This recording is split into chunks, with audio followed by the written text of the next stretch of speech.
What's up, world? It's your girl Gigi coming back at you with another video. Gigi's Gluten-Free Lab is always dedicated to finding new and great products that are gluten-free that don't sacrifice flavor. I've used a lot of Bob's Red Mill products, y'all. You hear me talk about it all the time. Bob's Red Mill this, Bob Red's Mill that. So this morning we will be trying Bob's Red Mill gluten-free biscuit and bacon mix. However, we will be preparing pancakes using Bob's Red Mill gluten-free biscuit and bacon mix. And then we on top, we're going to have our good old Mrs. Butterworth. And yes, I did use the gluten-free scanner. And Mrs. Butterworth original syrup does not have any gluten-containing ingredients. Therefore, it's safe for me.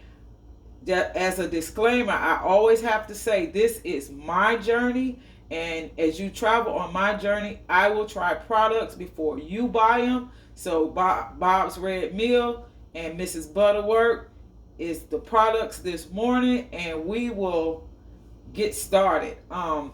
Fairly simple recipe, fairly simple. You guys see the Bob's Red Mill. Bob's Red Mill. You can make biscuits with it. You can make coffee cake. But this morning we are making pancakes. You see that? That is the recipe for pancakes. So the first thing we're going to do is we're going to take 2 cups of Bob's Red Mill flour. Well, baking mix. 2 cups. And as a reminder, I am in my hotel room. Remember, guys, so I don't have everything that I need. However, I'm going to make it work. That's 2 cups of the baking mix. Then we have 1 1/4 cup of milk, which seems like it's too much. However, I can make adjustments if I have to. Then we have 2 eggs. 2 eggs. And I have Eggland's Best eggs.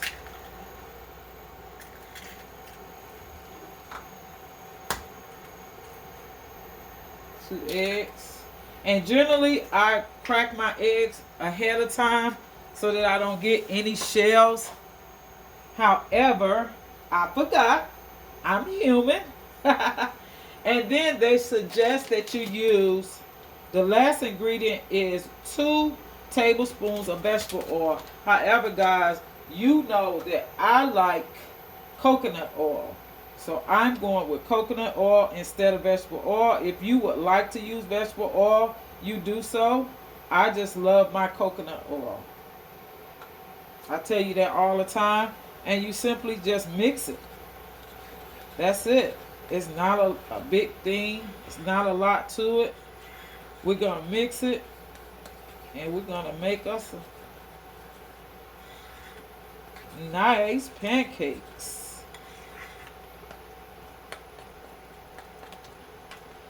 I mean, this is super easy. Who can't do this? I told you guys to plan and prepare and your food will be delicious. It's kind of thick, guys. I believe that I will add more milk to it. I'm going to add more milk. I feel like that'll make more sense. I think that will make more sense. We're going to add some more milk. I don't like really thick pancakes. I kind of like them thin. So, let's see.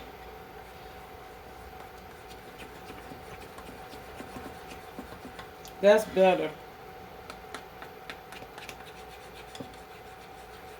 Yeah, that's better. Much better. Try to take the clumps out. Because if not, You'll get that in your pancake. It'll be clumpy clump, clump, clump, clump. Guys, you will be surprised at the number of people that don't have any idea or no clue what gluten is. And they try to answer questions like they're super intelligent. And then at the end of the question, they go, so what is gluten? And I'm like, are you serious? Are you really, really serious? You can't be serious. And that for that reason, I kind of shy away from restaurants because people don't understand it. They don't know the severity of what can happen when you consume gluten, and you should be eating a gluten-free diet. They don't know that it's an issue with your digestive system. They don't know that some people break out. You know, literally they break out.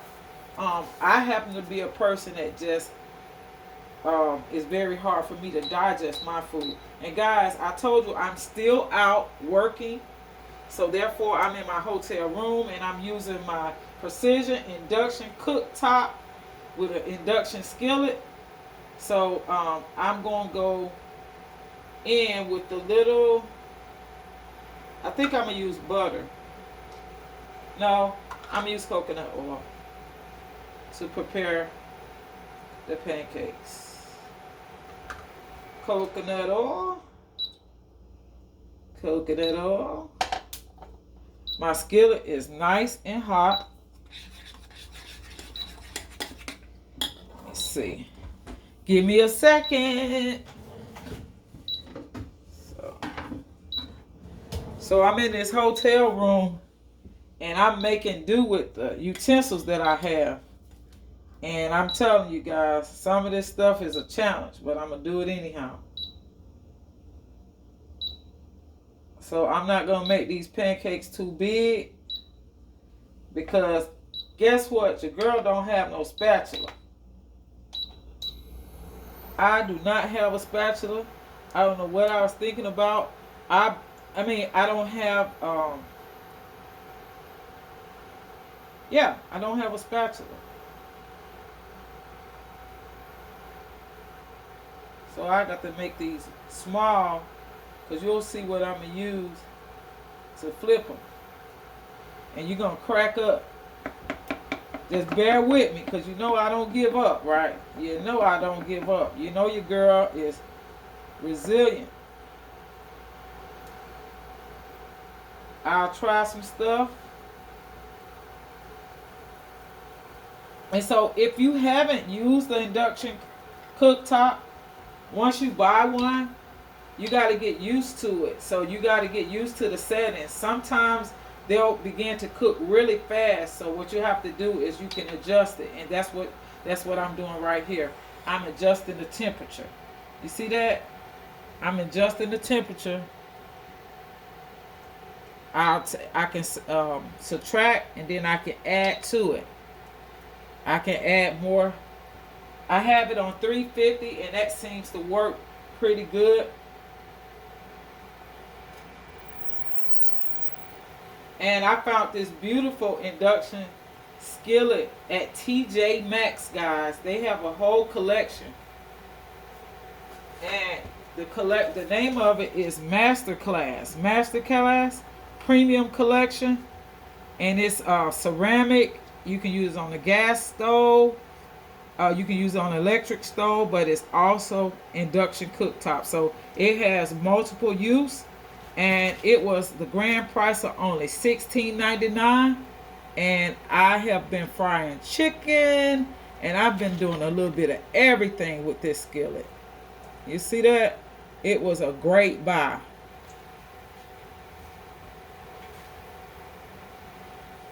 This is my first time using Bob's Red Mill for pancakes. We're going to see. I told y'all I have a flipper for my pancakes. But we're going to use this instead. Uh-oh. I think it's fine. Oh, they so pretty. They little, but they're pretty. I'm going to try to turn off one of these lights to see if we, oh yeah, we can see better when it come down to flipping the pancakes, showing the pancakes. But it's kind of dark. I don't know. I need that light. You see the pancakes? You see them? Nice and pretty. And when you take the skillet off the induction cooker, it goes off. It shuts off.